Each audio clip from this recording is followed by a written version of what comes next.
할렐루야. 네, 감사합니다. 매주 드리는 말씀인 것 같은데요. 주일이라서 정말 좋습니다. 네. 여러분들은 주일을 어떤 마음으로 기다리시고 어떤 것을 준비하시고 또 어떤 활동으로 그 시간을 채워서 사용하시는지 다 알 수 없지만 저는 주일이 좋은데, 주일이 좋은 이유는 당연히 예배가 있기 때문에 그렇죠. 예배를 드리고 또 기도하고 말씀을 읽고 말씀을 듣고 찬양도 하고 뭐 헌금도 하고 또 함께 예배드리는 성도들과 잠시 친교도 나누고, 그것이 어떻게 보면 일주일 동안 내가 하는 다양한 여러 활동들 중에서 가장 편안하고 가장 기쁜 일이 될 수도 있을 것입니다. 물론 교회가 좀 큰 경우에는요, 예배에만 집중하지 못하는 분들도 많이 있습니다. 예배 시간에도 밖에서 안내를 해야 되고 주차 관리를 해야 되고 방송실에 좁은 곳에 들어가서 방송이 잘 되도록 이제 그 방송 기기들을 컨트롤 하느라고 마음을 써야 되기 때문에 아무것도 안 하고 오직 말씀에만 집중하지 못하는 경우도 많이 있습니다. 그래서 나는 아무것도 안 하고 예배만 드렸으면 좋겠어, 그렇게 말씀하시는 분의 이야기도 들은 적이 있고 충분히 공감을 합니다. 충분히. 저도 초신자가 아니고 이제 교회에서 이런저런 직분을 맡게 되면서 오직 예배에만 집중할 수 없는, 예배 시간에 이제 예배에만 집중할 수 있도록 뭔가 섬기는 역할을 해야 되는 그런 때가 되었기 때문에 충분히 공감할 수 있었죠. 그러나 그런 경우에는 다른 예배가 있습니다. 주일 낮 예배 때는 새가족도 많이 오고 주차장도 붐비니까 또 예배 끝나고 식사를 준비하는 손길도 필요하니까 먼저 부름받은 우리 일꾼들은 조금 아쉽고 나도 예배 시간에 예배만 드렸으면 좋겠는데 하는 그런 마음이 있음에도 불구하고 그렇게 하지 못하고 섬기는 일을 하지만, 또 다른 예배, 식사를 준비하거나 주차 관리를 할 필요가 없는 시간에 예배 시간을 통해서는 오로지 예배에만 집중할 수 있는 그런 시간이 물론 따로 있죠. 그러니까 더 2배, 3배 노력을 해야 될 그런 어떤 필요가 있는 그런 이제 상황이 된 것인데요. 지금도 어떻게 보면 마찬가지입니다. 저희 교회는 예배가 그렇게 많지 않습니다. 무슨 주차 관리를 하거나 무슨 성가대를 하거나 주일학교 교사를 하거나 뭐 그렇게 예배에 집중하지 못하고 다른 일을 해야 되는 분도 거의 없습니다. 그냥 이 시간에 오셔서 편안하게 말씀을 전하시면 됩니다. 아유, 목사님 말씀 준비하시려면 어려우시겠어요. 일주일이면 7, 8번 설교를 준비하셔야 되는데 얼마나 마음에 부담감이 많으십니까? 솔직히 부담감이 많이 있습니다. 큰 부담감이 있죠. 그런데 참 감사하게도 그때그때 필요한 말씀과 영감을 하나님께서 주십니다. 이 하나님이요, 저를 잘 아셔요. 저보다 저를 더 잘 아십니다. 그래서 아주 많이 주지 않아요. 영감과 은혜를 많이 줘버리면 홀딱 교만해질 거를 하나님께서 아시고 조금 주십니다. 조금 주셔서 교만해지기에는 조금 민망한 정도로 주십니다. 그런데 그 조금이라도 안 주시면 강단에서 전파하는 이 메시지가 인간의 말이 돼버리잖아요. 그러면 저도 유익이 없고 여러분도 유익이 없으니까 이 시간에 전파되는 말씀은 하나님의 말씀이 되어야 하기 때문에 이 말씀을 잘 전파할 수 있는 정도의 그런 지혜와 영감을 조금 주십니다. 너무나 감사해요. 여러분, 무조건 많이 주시는 게 좋은 것은 아닙니다. 어린아이에게 10,000,000금을 주고 아주 예리한 칼을 선물해 주는 것은 그 아이를 그렇게 행복하게 만들지 못할 수도 있습니다. 그 아이에게 필요한 만큼 주는 것이 사랑이고 배려고, 그래서 하나님께서 그렇게 은혜를 주시는 것 같아요. 그래서 오늘 말씀도 우리가 2022년도 1월 1일부터 누가복음 1장 1절부터 묵상을 해서 지금 이제 2월 중순께가 되어서 오늘 12장에 접어들었습니다. 그래서 오늘 이 말씀이 오늘 이 2월 둘째 주 주일 본문으로 선택될지 저는 당연히 몰랐어요. 그럼 죄송한 말씀이지만 지난 주일날 알았습니다. 1년치 설교할 본문을 제가 미리 다 읽어보는 게 아니에요. 빨라야 한 달 전에 읽어보고 늦으면 일주일 전에 읽어봅니다. 그러나 이 말씀을 이날 묵상하게 되었는데 이 말씀이 마침 이날 예배드리는 오늘 우리들에게 필요한 하나님의 말씀이라는 확신에는 흔들림이 없습니다. 성경에 3만 구절이 넘는 구절들이 있지만 그 말씀들이 다 좋으신 하나님의 말씀이지만 오늘 나에게 필요한 말씀은 딱 한마디, 딱 한 구절, 딱 한 단어, 딱 한마디 말씀이거든요. 그 말씀을 만나기 위해서 저와 여러분들은 오늘 이 자리에 온 것입니다. 와서 그 말씀을 못 만나고 가면 상당히 허탈할 것 같아요. 그러지 마시고 마음을 집중해서 정성을 다 모아서 하나님 앞에 예배를 드려주시기를 부탁을 드립니다. 누가복음 말씀은요, 다른 복음서 말씀이랑 다소 다릅니다. 대표적으로 요한복음은 이런 구도로 구성이 되어 있습니다. 주인공은 예수님이죠. 예수님께서는 땅에 계시던 분이 아니고 하늘에 계시던 분입니다. 그래서 요한복음 1장에 보면 비침이 어두움에 왔으되 어두움이 깨닫지 못하더라. 주님께서 자기 백성들에게 오셨는데 자기 백성이 영접하지 않더라. 분명히 예수님은 그 출처가 땅이 아니라 하늘이라는 것을 분명히 말씀해주고 있습니다. 분명히 하늘에 계셨던 분인데 땅에 오셨어요. 땅에 오셔서 땅에서 필요한 일을 하시다가 십자가에 못 박혀 죽으시고 3일 만에 부활하신 다음에 40일 만에 다시 승천하셨죠. 요한복음은 이런 구도로 되어 있습니다. 그런데 그 나머지 마태복음, 마가복음, 누가복음은 그냥 이런 구도로 되어 있어요. 예수님께서 본래 하늘에서 내려오시는 장면이 잘 설명되어 있지 않고 그냥 좋게 말해서 예수님의 모친 마리아 또는 부친 요셉에게 꿈으로 뭔가 하나님의 뜻을 알려주시고 또는 천사를 보내셔서 하나님의 계획을 미리 알려주시는 정도. 그러나 예수님께 대해서는 그냥 모친 마리아를 통해서 출생하는 것부터, 그러니까 다시 말해서 마치 땅에서 출발한 것처럼 느껴지게 이 부분이 잘 나타나 있지 않죠. 자, 그런데 누가복음은 또 다른 특징이 있습니다. 누가복음은 또 다른 특징이 있는데 예수님께서 갈릴리 지역에서, 그러니까 갈릴리 중에서도 시골 촌구석 나사렛 동네에서 예수님께서 유년 시절을 보내셨죠. 그러다가 어느 순간 성령을 받으셔서 더 이상 마리아의 아들이 아니라 하나님의 아들 예수 그리스도로 활동하기 시작하셨습니다.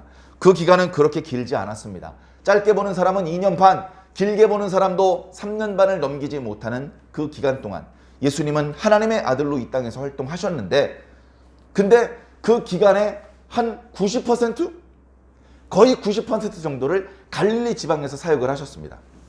그래서 누가복음 앞부분에는 예수님께서 갈릴리에서 활동하셨던 이야기들이 대부분 나타납니다. 예수님의 활동이 마귀에게 40일 금식하시고 마귀에게 시험을 받으시고 그 시험을 말씀으로 물리치신 이야기가 4장에 나타나는데 4, 5, 6, 7, 8, 9장 정도까지 예수님께서 갈릴리에서 활동하셨던 이야기가 나타나고 있습니다. 그런가 하면 마지막에 예수님께서 이스라엘 사람들, 다시 말해서 당시 종교 지도자들이었던 제사장, 바리새인, 율법학자 이런 사람들에게 넘겨져서 재판을 당하고 심지어 십자가에 달려 돌아가시는 이야기, 그 사건이 일어났던 배경은 이스라엘의 남쪽 유대지방이었는데 그 유대지방으로 가기 전에 그 중간에 사마리아를 지나갑니다. 사마리아를 지나가는 이야기가 마태복음과 마가복음에는 거의 안 나타나요. 그냥 한두 구절로 사마리아를 지나서 예루살렘을 향하여 가시더라 이렇게 설명하고 끝납니다. 그런데 유독 누가복음에서는 9장부터 19장까지 갈릴리를 떠나서 예루살렘에 도착할 때까지의 여정에 대해서 이렇게 방대한 분량을 지면을 할애해서 예수님께 대해서 이렇게 설명을 하고 있습니다.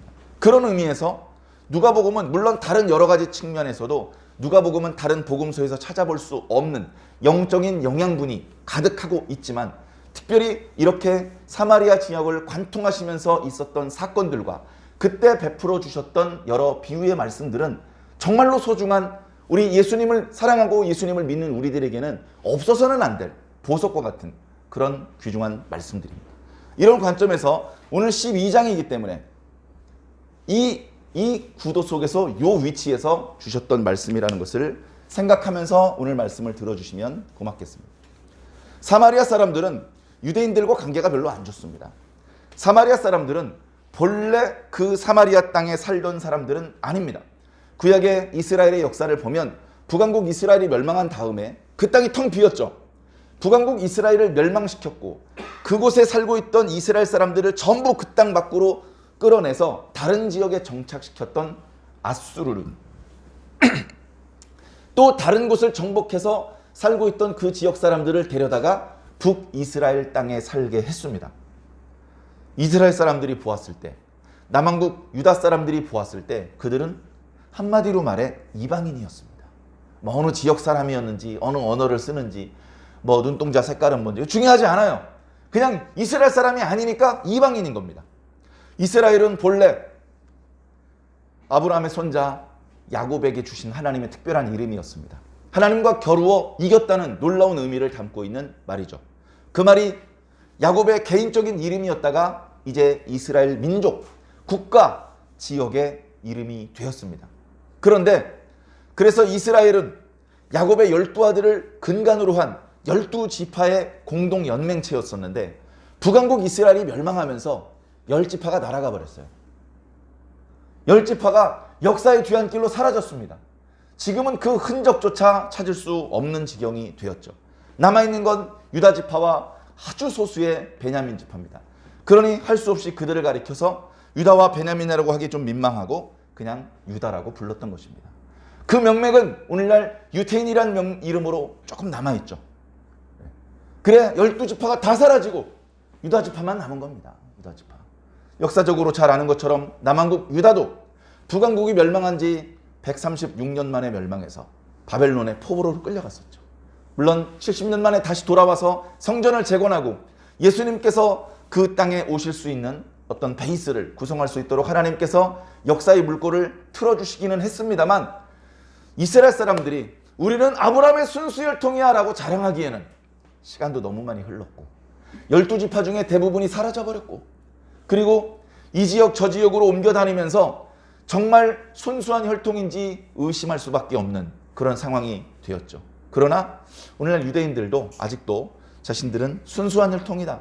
지금도 유대인들은 유대인들끼리 결혼하는 것을 권장하고 장려하는 그런 문화와 풍속이 남아 있다고 합니다. 어쨌든 중요한 것은 그런 상황이 되다 보니까 사마리아 땅에 지금 현재 살고 있는 사람은 야곱의 후손하고 상관이 없는 사람들인 것이죠.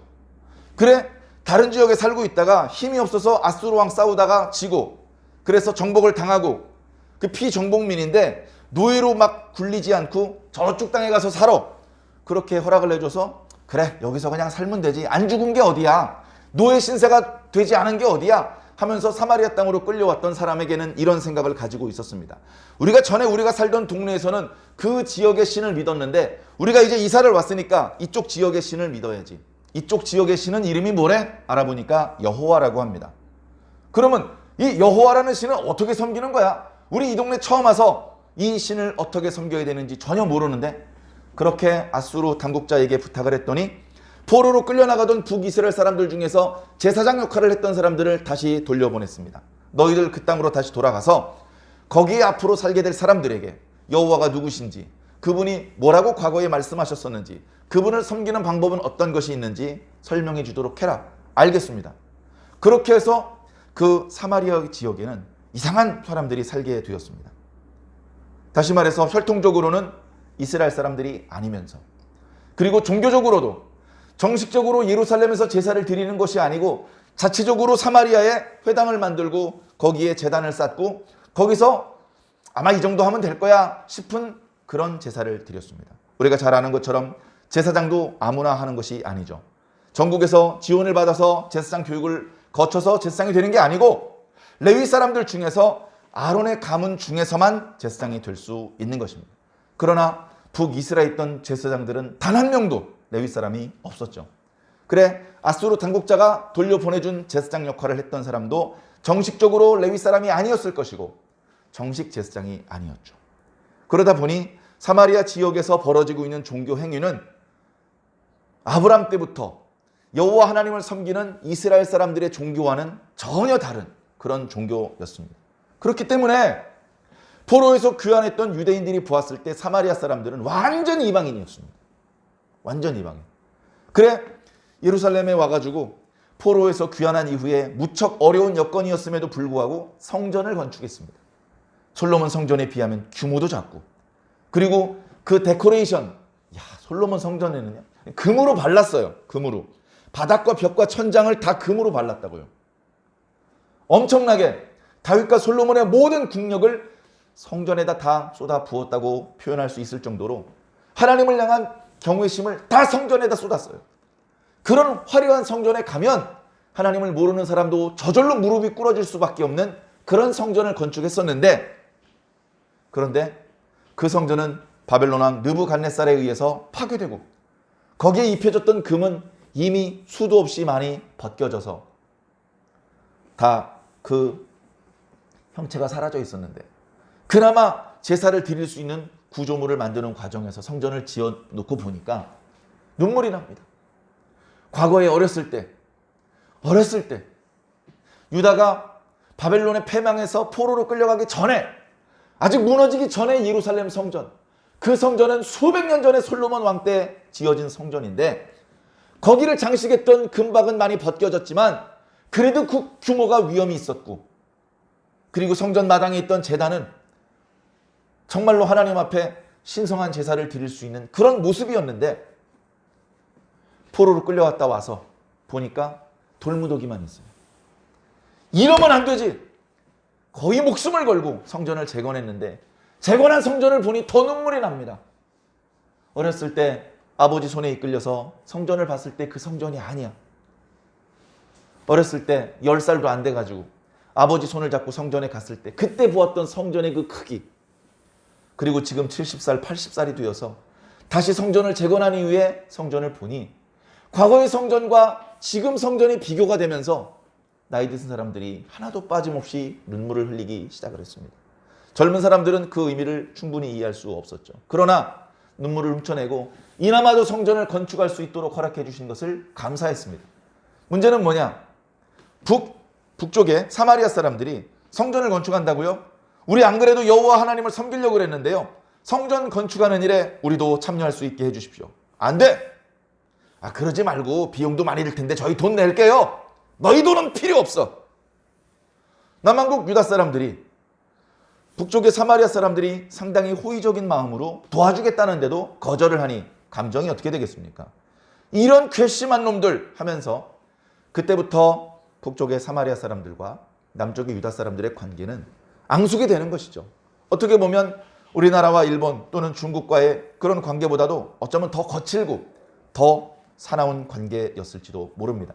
그런 관점에서 요한복음 4장을 보면 예수님께서 사마리아를 지나가시다가 우물가에서 어떤 여인에게 물 달라고 그랬다가, 성경은 상당히 신사적인 표현으로 기록했지만 그 여자는 아마 쌍욕을 걷어붙였을 겁니다. 아니 말이야, 유대 사람 주제에 지금 어디다 대고 말을 거는 거야? 이런 식으로 한 번도 신뢰를 한 적이 없는데도 그런 대접을 받을 정도로 유대인들과 사마리아 사람들의 관계는 매우 안 좋았죠. 그런 관계를 고려한다면 예수님께서 북쪽 갈릴리에서 남쪽 유다 땅으로 가실 때에 사마리아를 관통하지 않고 멀리 조금 돌아가는 길이긴 하지만 그런 곤욕을 치르지 않는 그런 루트를 개척해서 가실 수도 있었을 텐데 예수님께서는 굳이 사마리아를 관통해서 지나가십니다. 사마리아를 관통해서 지나가시는 모습이 누가복음엔 자세히 기록되고 있죠. 예수님께서 가시기 전에 제자들에게 병을 고치고 귀신을 쫓아낼 수 있는 능력을 주셔서 제자들을 먼저 보내십니다. 제자들이 먼저 가서 병을 고쳐주고 귀신을 쫓아주고 하나님 나라가 가까웠다고 선포를 한 이후에 예수님께서 가니까 무리들이 따르는 거예요. 무리들이. 예수님의 말씀의 권위와 지혜, 병을 고치는 능력과 귀신을 쫓아내시는 권세는 갈릴리 땅에서만 통했던 것이 아니고 사마리아에서도 통하고 거라사인의 땅에서도 통하고 두로와 시돈에서도 통하고, 다시 말해 하나님께서 창조하신 모든 시 공간 속에서 통하는 능력이었습니다.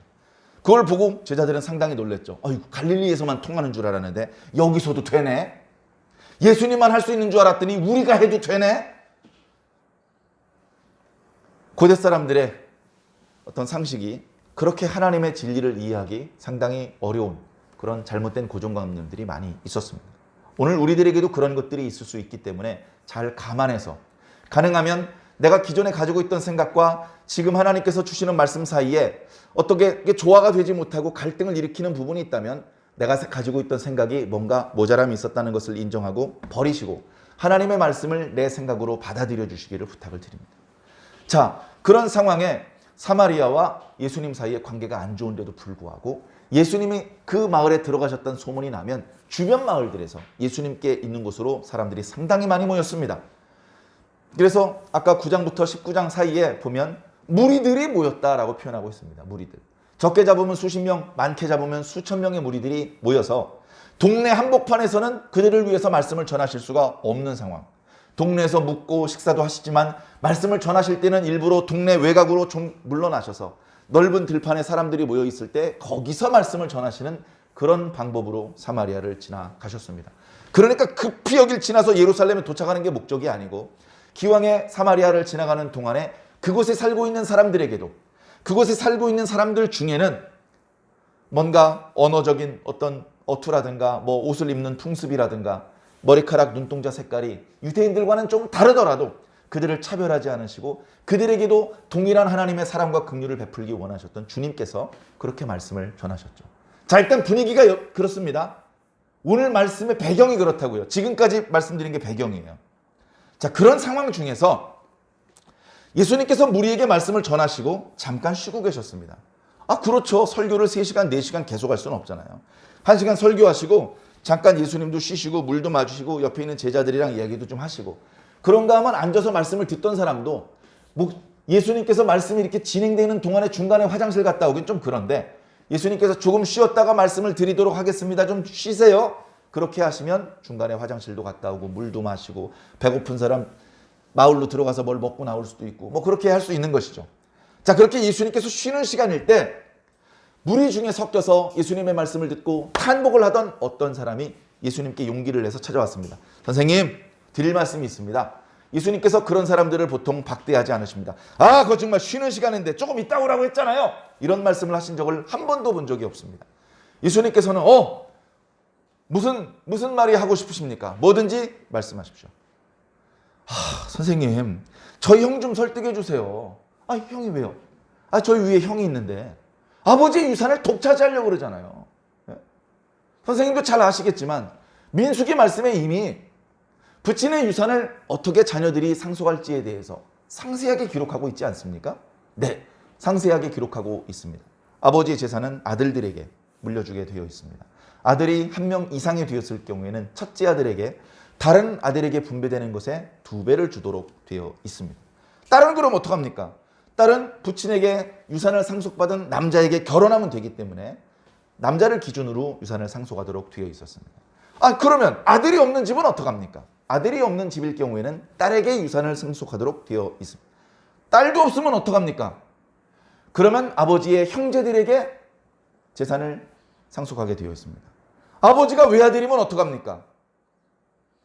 그러면 이제 외숙, 이렇게 그 다음 가까운 친족에게 재산을 상속하게.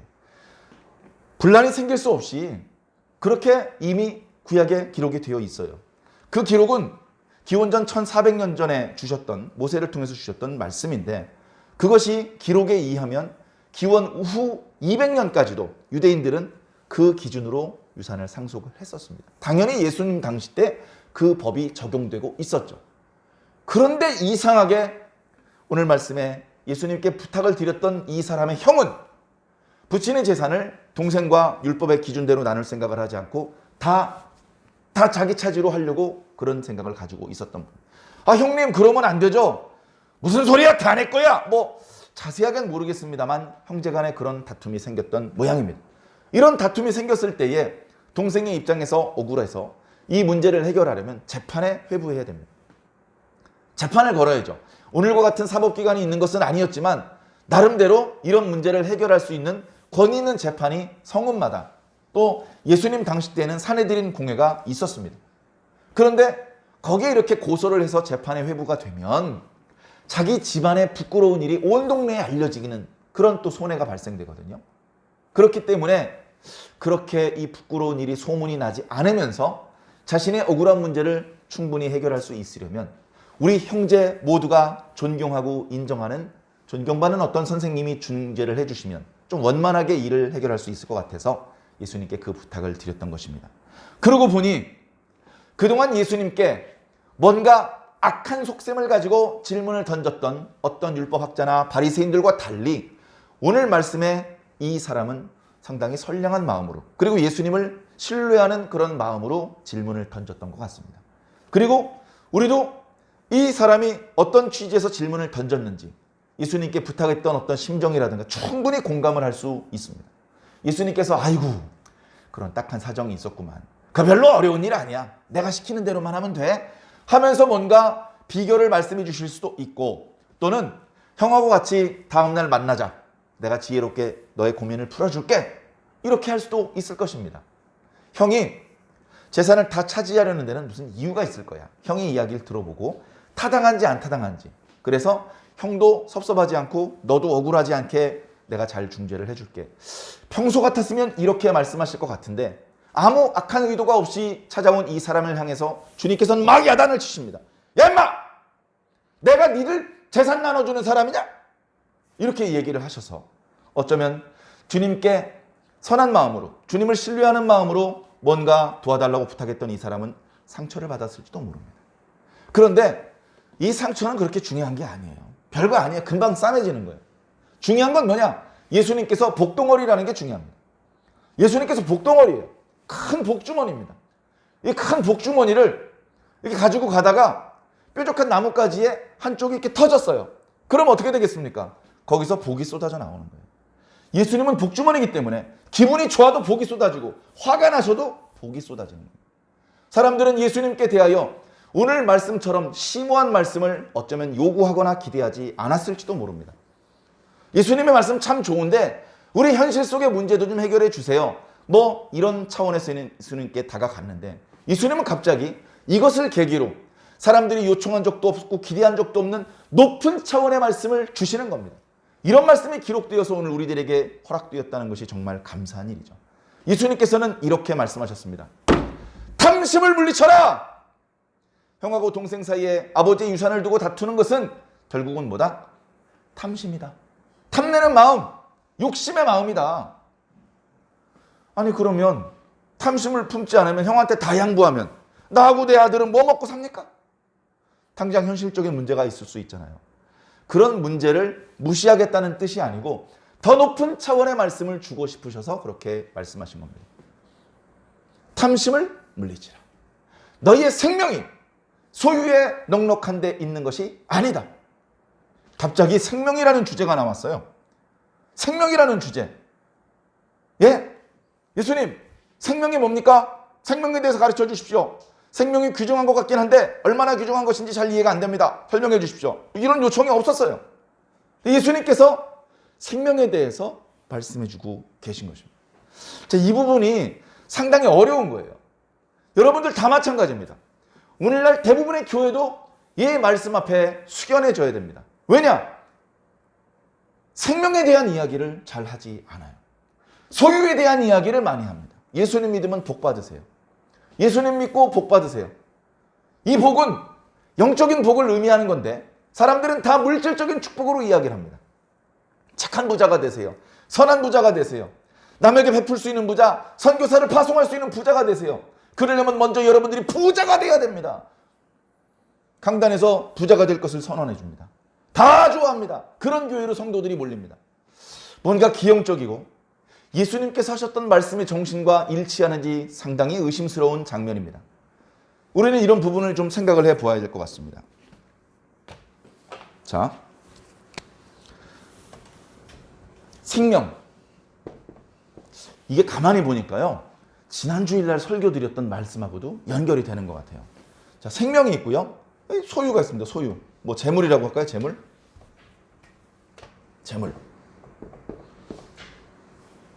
둘 다 중요합니다. 어떤 건 중요하고 어떤 건 별 볼 일 없는 겁니까? 둘 다 중요한데 문제는 뭐냐면 사람들이 다 여기에다만 관심을 가지고 있다는 거예요.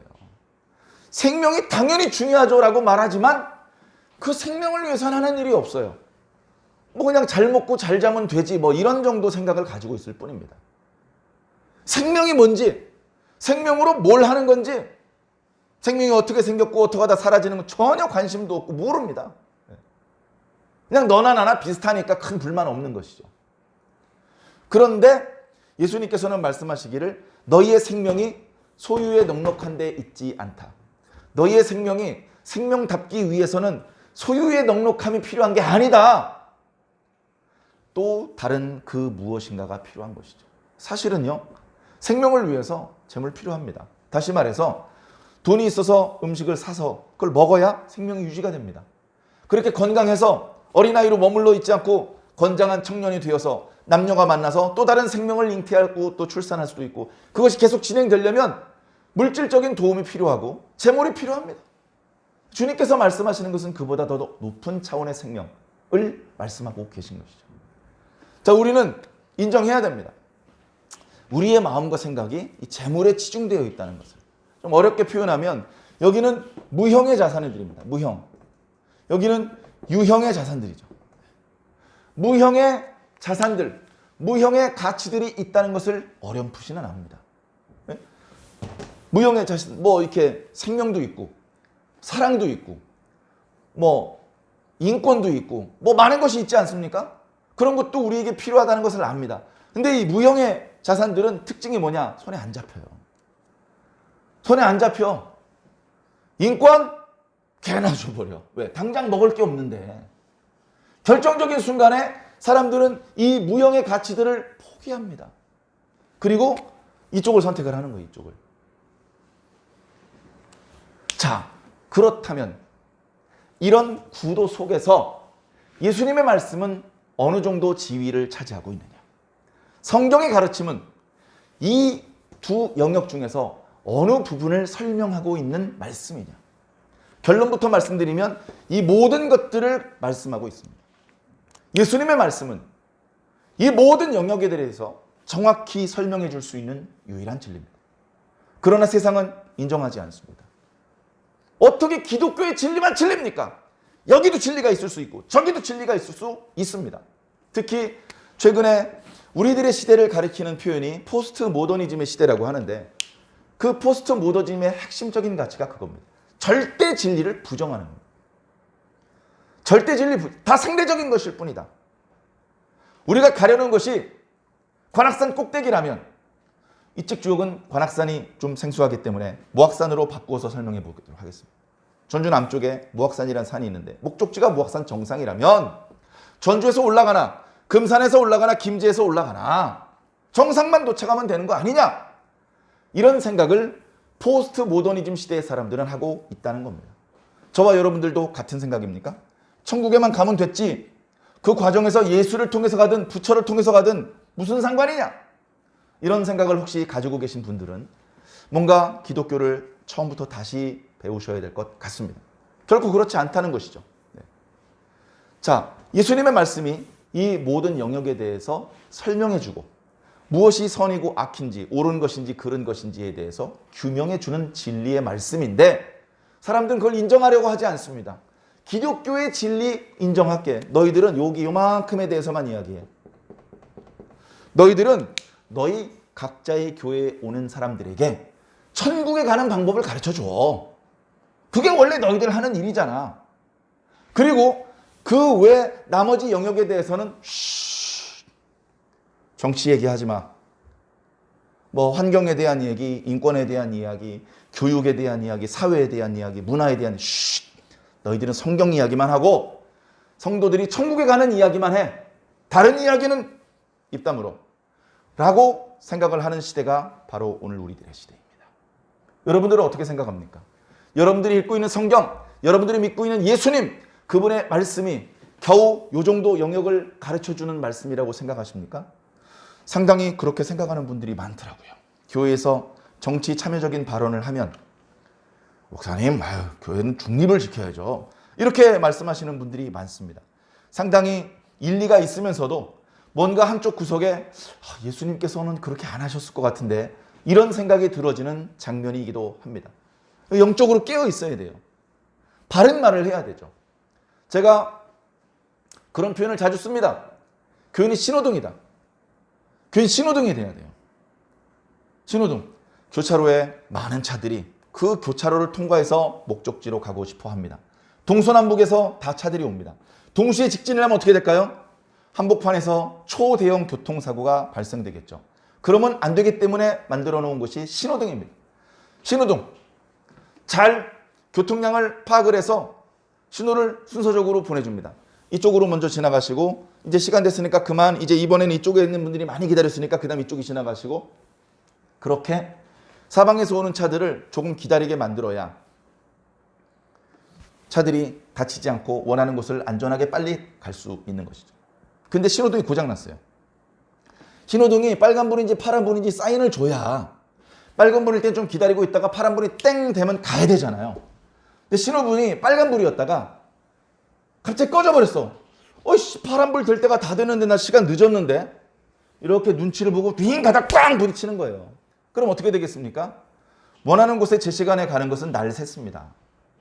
어마어마하게 많은 엉뚱한 시간 낭비와 또 금전적인 손해가 기다리고 있는 것이죠. 신호등이 너무나 중요합니다. 교회에서 세상에서 벌어지는 일에 대해서 예를 들면 낙태를 금지시켰던 형법이 폐지됐어요. 그런 문제에 대해서 그러면 안 됩니다! 빨간불! 이렇게 뭔가 사인을 보내줘야 되는 거예요. 근데 교회에서 조용히 그런 얘기 교회에서 하는 게 아니야 라고 말한다면 세상은 어떻게 되겠습니까? 교차로 없는, 신호등 없는 교차로가 되는 거예요. 그러면 안 되기 때문에 여러분, 그건 아닙니다. 남자끼리 결혼을 하다니요. 있을 수 없는 일입니다. 그렇게 목소리를 내주어야 되는데 그런 목소리를 내는 것은 포스트 모덤 시대의 어떤 가치관에 맞지 않아요. 예? 여러분들 PC주의란 말을 일상적으로 잘 안 쓰는, 요즘은 상당히 일상적으로 쓰더라고요. PC주의라는 그런 어떤 사람들의 또 가치체계가 있습니다. PC주의, 뭐 영어로는 뭐 정치적인 올바름, 뭐 그런 뜻인데 쉽게 말해서 누가 잘못을 하면 야 인마 너 잘못했어! 라고 말하지 말라는 거예요. 그렇게 말하면 그 사람이 섭섭하잖아. 자존심 상하고 부끄럽잖아. 이 공동체 생활을 해야 되는데. 그러니까 누가 잘못해도 잘못했단 말을 하지 말라는 거예요. 그게 PC주의입니다. 그것은 뭐냐? 사람의 표현의 자유를 억압하고 예수님 말씀을 여과 없이 성경에 있는 모든 가치를 말하는 것을 금지시키는 거예요. 그걸 어기고 PC주의에 입각해서 실정법이 발효가 되면 강단에서 성경에 있는 그대로 설교했다가 매주 벌금 300만 원을 물어야 되고, 누가 그 문제에 대해서 어떻게 생각하십니까? 아무 생각 없이 성경 한 구절을 읽어줬다가 바로 현행범으로 체포되는 그런 일들이 실제로 벌어지고 있습니다. 우리나라에도 목사님들을, 교회를 그렇게 재갈 물리기 위한 법안들이 국회에 상정되어 있습니다. 뭐 그리 대단히 교회 부흥에 유리하다고 벌써 몇 년째 교회 주보에 이런 문제들에 대해서 올바른 견해를 가지셔야 됩니다. 이 문제에 대해서 기도해 주시고 목소리를 내주십시오라는 광고를 올리고 있겠습니까? 그래서 정신을 차려야 되는 거예요. 정신을. 이런 어떤 구도 속에 우리 기독교의 진리가 어느 위치를 점하고 있는지 그 부분을 좀 생각을 하면서 말씀을 듣고 읽고, 그리고 뉴스도 접하면 좀 더 지혜로운 신앙인이 될 수 있을 것 같습니다. 예수님께서는 이 사람을 야단치는 게 목적이 아니었기 때문에 비유를 들어서 상황을 설명해 주십니다. 내가 비유를 들어서 설명할게, 좀 들어봐. 막 상처를 받았다. 네네네 말씀하십시오. 그래, 이 비유는 모든 무리들에게 주셨던 말씀은 아닌 것 같고 옆에 있던 제자들과 뭔가 부탁을 하러 찾아왔던 그 사람에게만 주셨던 비유의 말씀입니다. 어떤 내용이냐? 한 부자가 있었어. 이 사람이 땅이 많이 있었는데 그 해에는 또 풍작이었어. 얼마나 소출이 많았는지 이걸 곳간에 집어 넣으려다 보니까 다 안 들어가. 야, 이거 큰일 났네. 이거 집어 넣어야 되는데. 그래가지고 고민을 하다가 결론을 내립니다. 야, 곳간을 증축 공사를 하자. 곳간을 더 크게 지으면 되지 뭐. 해가지고 크게 지었습니다. 그리고서 물건들과 곡식들을 집어넣는데 안전하게 다 들어갔어요. 얼마나 기분이 좋습니까? 그래, 그날 저녁에 자면서 내 영혼아, 여러 해 쓸 물건을 충분히 저장해 놓았으니 걱정 없다. 걱정 없다. 이제 먹고 마시며 쉬며 즐기면 된다. 그렇게 말을 하고 잠들었다고 합니다. 문제는 뭐죠? 이 부자가 계산해 넣지 않았던 하나님의 목소리가 들립니다. 하나님께서 말씀하시기를 이 어리석은 자여, 내가 오늘 밤 너의 영혼을 가지고 갈 거야. 그때 깨닫는 거예요. 아, 사람에게는 영혼이 있구나. 이 영혼은 내게 아니라 본래 하나님 거구나. 하나님께서 나에게 잠깐 주셨는데 그걸 갑자기 가져가신다는구나. 영혼을 가져가시면 어떻게 되죠? 시체만 남는 거죠. 생명은 끝나는 겁니다. 생명이 거기서 끝난다고요. 너의 생명이 오늘 밤에 끝날 건데 너가 하하 야 열에 있을 끈 물고 너무 좋다 너무 좋아. 그리고 잠들었는데 아침에 눈을 못 뜬단 말이에요. 그렇게 되면 어제까지 공들여서 새로 지은 그 증축한 큰 곳간과 그 안에 쌓아놓은 여러 너의 재물들은 누구의 소유가 되겠느냐. 재물을 누가 소유할 수 있습니까? 예? 재물을 누가 소유할 수 있습니까? 사람은 재물을 소유할 수 없습니다. 사람은 재물을 소유할 수 없어요. 여러분, 종이 그릇은 불을 담을 수 없습니다. 여러분, 어린 아이들의 손을 고사리 손 같다 그럽니다. 고사리가 이렇게 쫙 펼쳐지기 전에 처음에 나올 때 이렇게 오그라져 있는 그런 모습이 아주 예쁘고 여리잖아요. 그래서 어린 아이들 손을 고사리 손 같다 그래요. 그 뜻은 너무나 작고 여리여리하다는 거예요. 고사리 이렇게 오그라든 거 아직 펼쳐지기 전에 거요. 손으로 이렇게 비비면 그냥 뭉그러져 없습니다. 그런 손으로 쇳덩어리를 이렇게 붙잡고 있을 수 있을까요? 내 손이 거미줄로 만들어졌다고 생각해요. 스파이더맨 거미줄 말고 일반 거미줄 같은 손으로 되어 있다고 생각해요. 하나님께서 100원짜리 동전 하나 던져주셔도 손바닥에 닿을 수가 없습니다. 뻥 뚫려서 떨어지는 것이죠. 재물은 사람이 소유할 수 없습니다. 생각해 보세요. 땅이 있죠? 다 보이지 않는 선을 그어가지고요. 다 주인이 따로 있습니다. 다 따로따로 등기가 되어 있습니다. 생각해 보세요. 땅 주인이 누굽니까? 땅은 계속 그 자리에 있는데 주인이 계속 바뀌어요. 사람이 땅을 선택하는 게 아니고 땅이 사람을 선택하는 거 아닙니까? 사람이 어떻게 땅을 소유하냐고요. 땅보다 오래 살아야 땅을 소유하지. 땅이 더 오래 간다니까요. 돈은요. 돈이 내 손에 딱 손이 잡혔어. 꽉 움켜쥐는 게 내 겁니까? 아무리 움켜줘도요. 언젠가 빠져나가요. 사람은 재물을 소유하는 게 불가능합니다. 그걸 몰라요. 그걸 모르고서 재물을 자꾸 소유하려고 합니다. 왜 자꾸 사람들이 재물을 소유하려고 하나? 사도 바울의 글에 보면 상실한 마음이 있기 때문입니다. 상실한. 태초에 아담과 하와는요. 재물에 대한 욕심이 없었어요. 그들은 상실되지 않았기 때문에 그래요. 과일나무 과일을 따 먹으면서 미리 많이 따놓고 비축하고 있다가 이제 계절이 바뀌어서 과일을 따먹기 어려운 계절이 됐을 때 하나씩 꺼내 먹어야지. 그런 지혜가 없었던 게 아니라 그럴 필요가 없었던 겁니다. 그럴 필요가 없는 거예요. 왜? 여기 있는 과일 다 따먹으면 하나님께서 내일 저 나무의 열매가 맺히게 해주실 텐데 뭐가 걱정이야? 왜 힘들게 과일을 들고 댕겨? 네? 여러분, 과식도요.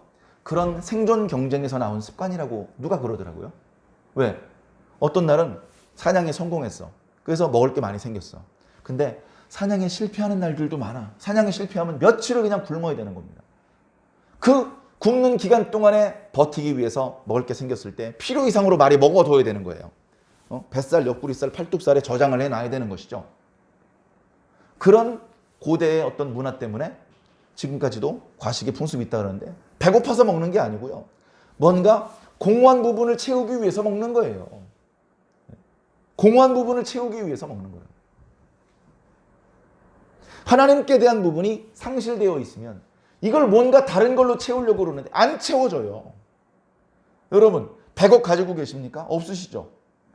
그 100억이 될 때까지 돈을 벌어서 100억이 딱 채워지면 더 안 버실 것 같습니까? 아직도 목마르실걸요? 아직도 더 벌고 싶을걸요? 1000억 가진 사람이 보일걸요? 돈으로는 그 상실된 부분을 채울 수가 없습니다. 그런데 그 자리를 하나님으로 채워야 된다는 사실을 모른다면 뭔가 다른 걸로 채워야 되죠. 뭔가 다른 걸로 채워야 돼. 그래, 이걸로 저걸로 채워보는데 잘 안 채워집니다. 잘 안 채워지는데도 채우려는 시도를 멈출 수가 없어요. 그래서 더 많은 재물을 모으는 과정에서 엉뚱하게 수없이 많은 사람들은 굶어 죽는 일도 생기는 것이죠. 하나님으로 채워야 되는 거예요. 그래, 오늘 말씀 결론이 뭡니까? 결론이 중요하잖아요.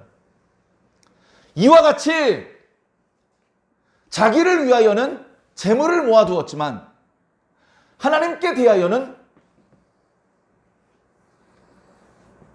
부요하지 못한 그런 사람들은 이와 같다. 이 사람 어떻다고 그랬죠? 하나님께서 어리석은 자요. 이 어리석은 자요. 하나님께 대하여는 부요하지 못하면서 재물만 옮겨주려는 사람, 세상에서 이보다 더 어리석은 자는 없다. 그래서 오늘 예배 시작할 때에 묵도 말씀으로 고린도 후서 6장 말씀을 읽어드렸습니다. 다시 한번 읽어드리겠습니다. 우리는 속이는 자 같으나 참되고 무명한 자 같으나 유명한 자요. 죽은 자 같으나 보라 우리가 살아있고 징계를 받은 자 같으나 죽임을 당하지 아니하고 근심하는 자 같으나 항상 기뻐하고 가난한 자 같으나 많은 사람을 부유하게 하고 아무것도 없는 자 같으나 모든 것을 가진 자니라. 여러분, 예수 믿는 사람 가난했어요. 예수 믿으면 복 받는다고? 베드로가 언제 부자인 적이 있습니까? 바울이요? 발 뻗고 잔 적도 없어요. 예수 믿으면 다 그렇게 불쌍하게 살아야 됩니까? 그것이 최종적으로 하나님께 우리가 받을 선물은 아니지만 현실적으로는 사도들이 고난의 과정을 밟았어요. 고난의 과정. 야이씨, 그런 고난 받을 것 같으면 나 예수 안 믿어. 재물만 보이는 사람은 그런 결론을 내리는 것이 합리적인 것처럼 보일 것입니다. 그러나 그 이면의 것을 볼 수 있는 사람은 다르게 생각합니다. 어떻게 생각하죠?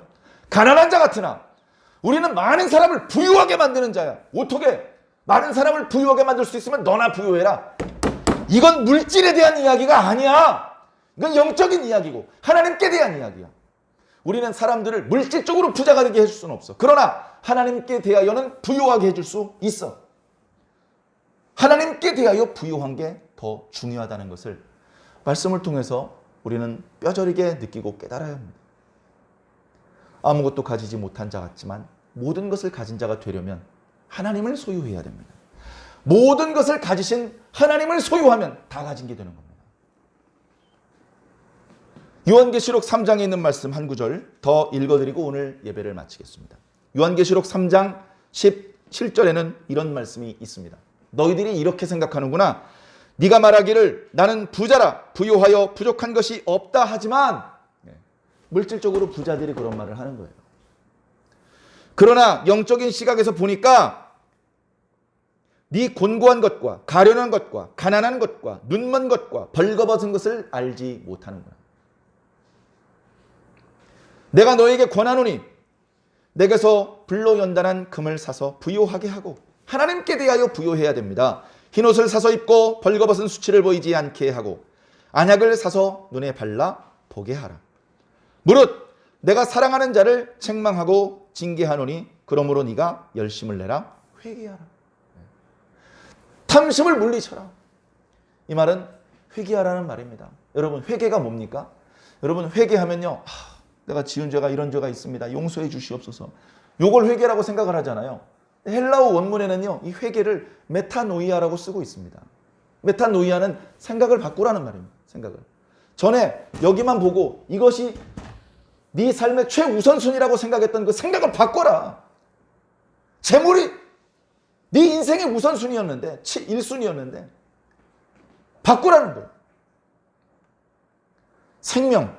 생명이신 예수 그리스도, 하나님 예수님 성령님, 성경의 말씀, 그것을 네 삶의 최우선순위가 되게 해라. 그게 바뀌는 거죠. 그게 무슨 화염병 들고 나가서 정권을 무너뜨리고, 그게 세상을 개혁하는 것이 아니고 너 개인 속에서 정히 네 삶의 우선순위를 바꿀 때 그것이 진정한 혁명이고 그것이 진정한 거듭남이고 그것이 죽을 수밖에 없는 영혼이 하나님의 백성으로 다시 살아나는 기적이 일어나는 순간입니다. 우리 교회는 그거를 하는 곳입니다. 우리가 믿는 예수님은, 우리가 믿는 성령님은 바로 우리 속에서 그 작업을 하시는 분입니다. 사람의 생각을 물리적으로 바꿀 수 없습니다. 그것은 사람이 할 수 있는 일이 아닙니다. 그것은 오직 성령님만 하실 수 있는 일입니다. 그래서 자주 말씀드리죠. 여러분 예수님 믿습니까? 그 여러분 스스로 한 게 아니고요. 성령님께서 해주신 거예요. 예수님 정말 믿습니까? 그러면 여러분 성령 받으신 겁니다. 성령 받았는지 안 받았는지 아리까리하죠. 안 보이잖아요. 손에 안 잡히잖아요. 안 느껴지잖아요. 그러나 예수님을 믿고 있다면 확실하게 성령을 받은 것입니다. 성령을 받았으면 성령을 받은 자답게 살아야죠. 성령을 받았다면서 교회에서 집사 되고 무슨 권사가 되고 근데도 계속 재물을 삶의 제1순위에 두고 산다면 믿지 않는 사람들과 똑같은 가치관을 가지고 교회를 다니고 있고 교회 중직자가 돼서 교회를 운영하면서도 세상에서 통하는 그런 가치관으로 교회를 경영하려고 한다면 뭔가 문제가 심각한 거죠. 잘못 돌아가는 겁니다. 저와 여러분들은 말씀의 거울 앞에 자기 자신을 잘 돌아보시기를 부탁을 드립니다. 거울이 있어야 에리가 뒤집어진 것도 바로잡을 수 있는 것처럼 거울이 없으면, 다시 말해서 말씀이 없으면, 신호등이 없으면 우리는 혼란에 빠질 수밖에 없고 세상은 혼돈에 직면할 수밖에 없습니다. 그러나 깨어서 말씀이라는 기준을 가지고 보면 무엇이 올바른지 무엇이 선을 넘어서 잘못되었는지 알 수 있고 어떤 방향으로 바로잡아야 되는지도 할 수 있습니다.